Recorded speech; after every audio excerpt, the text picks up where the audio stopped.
Quetta press club میں افغان مہاجرین کے صدر محمد تاج الدین خان نے پریس کانفرنس کا انعقاد کیا۔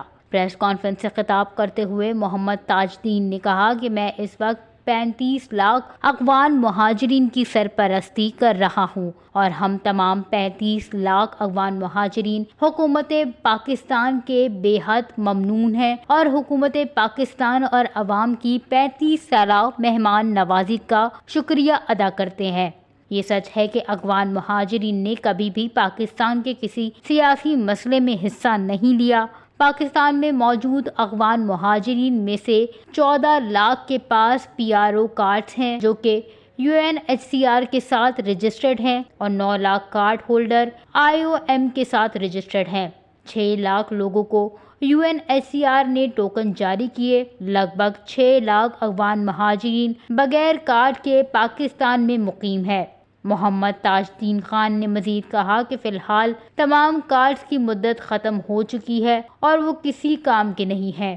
ہم پاکستان میں تمام NGOs سے اپیل کرتے ہیں کہ جلد از جلد کارڈوں کی تجدید کے لیے حکومت پاکستان کو فنڈنگ کرے تاکہ ہمیں یہاں رہتے ہوئے کسی ناخوشگوار حالات کا سامنا نہ ہو اور یہ بے یار و مددگار لوگ وطن واپسی میں UNHCR سے ملنے والی نقد سفری رقم اور افغانستان میں بسنے کے لیے 2 سالہ راشن پروگراموں اور دیگر رہائشی امدادی سامان حاصل کر سکے۔